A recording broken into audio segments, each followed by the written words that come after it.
আজ আমি বানাবো এঁচোড়ের বিরিয়ানি। একদম সহজ পদ্ধতিতে।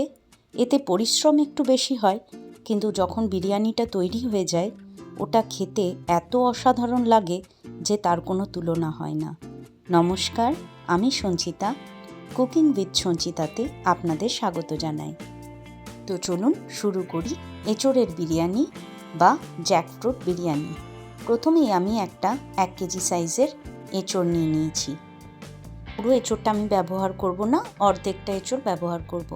আর এখানে নিয়ে নিয়েছি 200 গ্রাম পরিমাণে বাসমতি চাল। চালটাকে প্রথমে ভালোভাবে ধুয়ে নেব। 2-3 বার ধুয়ে তারপর পরিষ্কার জল দিয়ে আধ ঘন্টা চালটাকে ভিজিয়ে রেখে দেব।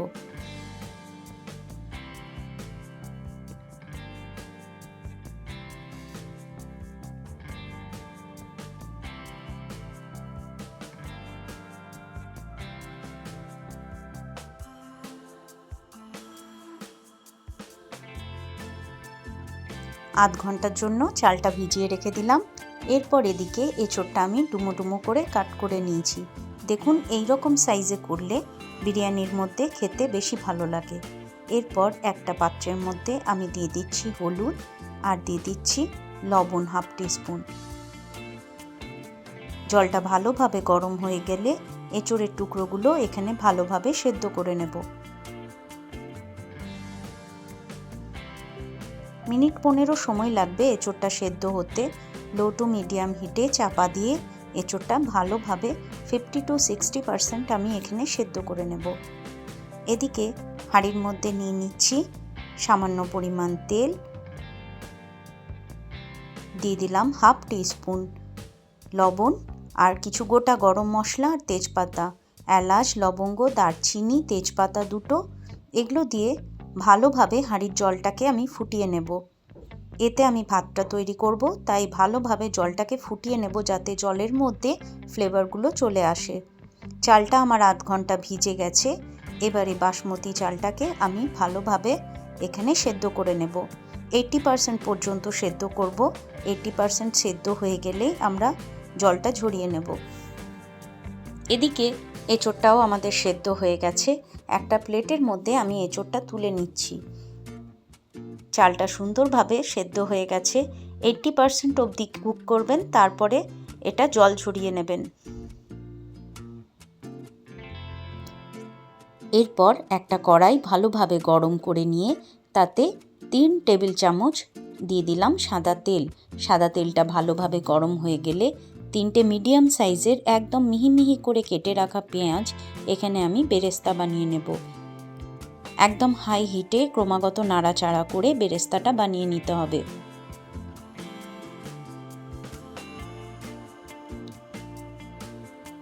যখন সুন্দর লালচে কালার চলে আসবে তখন এরকমভাবে আমি পেঁয়াজটা তুলে একটা সাইডে রেখে দিচ্ছি। এখানে 50% আলুগুলো আমি সেদ্ধ করে নিয়েছি।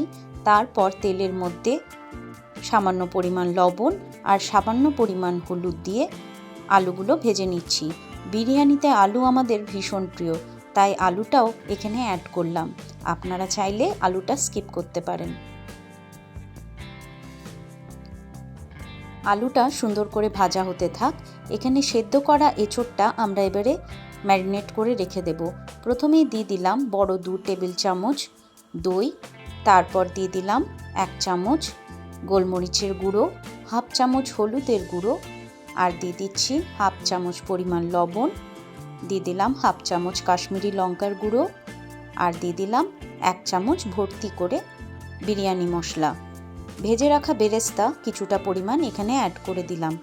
এরপর সেদ্ধ করে রাখা এঁচোড়টা এই উপকরণগুলো দিয়ে ভালোভাবে ম্যারিনেট করে রেখে দেব আমি 1 ঘন্টা। এতে এঁচোড়ের টেস্টটা অনেক বেশি ভালো হবে। এঁচোড়টা আগে সেদ্ধ করে ম্যারিনেট করে রেখে দিতে হবে। এখানে আলুগুলো সুন্দর করে ভাজা হয়ে গেছে। একটা প্লেটের মধ্যে আমি আলুগুলো তুলে রেখে দিলাম। এরপর ওই তেলের মধ্যেই আমি অ্যাড করে দিলাম কিছু গরম মশলা, এলাচ, লবঙ্গ, দারচিনি, সাজিরা, আর দিয়ে দিলাম 1 টুকরো জয়িত্রী। ভালোভাবে নাড়াচাড়া করে 10 থেকে 15 সেকেন্ড এর সুন্দর ফ্লেভার বেরিয়ে এলে তারপর একটা মিডিয়াম সাইজের স্লাইস করে কেটে রাখা পেঁয়াজ এখানে অ্যাড করে দিলাম। ভালোভাবে লালচে করে ভেজে নিয়ে এরপর অ্যাড করে দিচ্ছি হাফ চামচ আদা আর হাফ চামচ রসুনের পেস্ট। ভালোভাবে কষিয়ে নেব যতক্ষণ না এর কাঁচা গন্ধটা চলে যাচ্ছে। কাঁচা গন্ধটা চলে গেলে এরপর দুটো মিডিয়াম সাইজের টমেটো স্লাইস করে কেটে রাখা এখানে অ্যাড করে দিলাম। এরপর সমস্ত মশলাটা ভালোভাবে কষিয়ে নিয়ে আগের থেকে ম্যারিনেট করে রাখা এঁচোড়টা এখানে অ্যাড করে দিলাম। 10 থেকে 15 মিনিট যেমন আমরা চিকেন বা মাটন ভালোভাবে কষে নিই সেরকম মাংসের মতো এটা ভালোভাবে কষিয়ে নিতে হবে। 10-15 মিনিট চাপা না দিয়ে ভালোভাবে কষাতে থাকবেন যাতে এর কালারটা চেঞ্জ হয়ে যায়।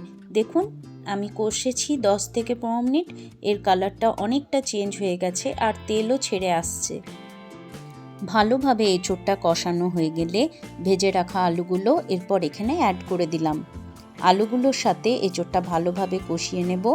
এরপর দিয়ে দিলাম ঝালের জন্য 3টে চেরা কাঁচা লঙ্কা। এতে এঁচোড়ের মধ্যে কাঁচা লঙ্কার ফ্লেভারটাও চলে আসবে, খেতে ভীষণ ভালো লাগবে। ভালোভাবে মিশিয়ে নিলাম। মিশিয়ে নিয়ে এরপর চাপা দিয়ে রেখে দেব 10 থেকে 15 মিনিট সেদ্ধ হবার জন্য।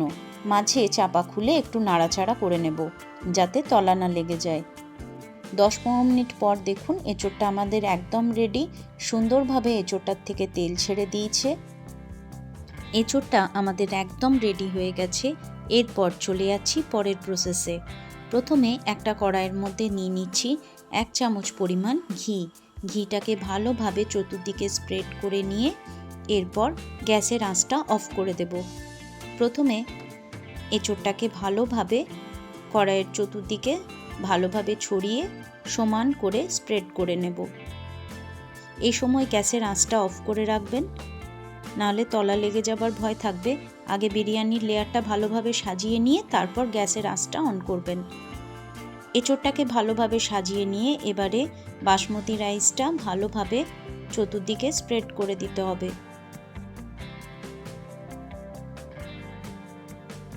রাইসটা ছড়িয়ে দিয়ে ওপর থেকে আমি দিয়ে দিচ্ছি বিরিয়ানি মশলা, দিয়ে দিলাম বেরেস্তা,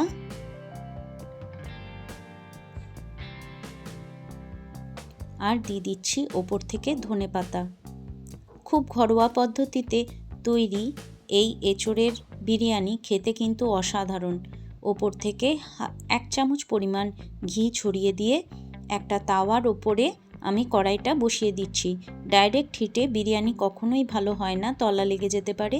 তাই একটা তাওয়ার মধ্যে আমি বসিয়ে রেখে দিয়েছিলাম একদম লো হিটে 15 মিনিট। বিরিয়ানিটা একদম রেডি হয়ে গেছে। দেখুন কি সুন্দর ঝরঝরে বিরিয়ানি হয়েছে। এটা খেতে কিন্তু দুর্দান্ত হয়। একদম ঘরোয়া পদ্ধতিতে বানানো এই বিরিয়ানিটা সত্যি অসাধারণ হয়। একদম এই পদ্ধতিতে বানিয়ে আপনারা বাড়িতে খেয়ে দেখবেন, এটা খেতে কিন্তু অসাধারণ। যদি আমার পদ্ধতিতে বানানো বিরিয়ানি আপনাদের ভালো লাগে তাহলে প্লিজ আমার চ্যানেলটাকে লাইক করবেন, শেয়ার করবেন আর সাবস্ক্রাইব করে আমার বন্ধু হয়ে আমার পাশে থাকবেন। আমার রেসিপিগুলো আপনাদের যদি ভালো লাগে প্লিজ কমেন্ট করতে ভুলবেন না। আপনাদের সুন্দর সুন্দর কমেন্ট আমাকে ভীষণভাবে মোটিভেট করে নতুন নতুন রেসিপি শেয়ার করার জন্য। আশা করি আজকের রেসিপিটা আপনাদের ভালো লাগবে। যে কোনো স্পেশাল ডেতে আপনার পরিবারকে এই রকমভাবে একবার এঁচোড়ের বিরিয়ানি সার্ভ করুন, দেখুন ওরাও খুশি হবে। তাহলে আজকের মতো এখানেই শেষ করছি। দেখা হবে আরও নিত্য নতুন রেসিপি নিয়ে পরের ভিডিওতে। আপনারা ভালো থাকবেন, সুস্থ থাকবেন এবং আনন্দে থাকবেন।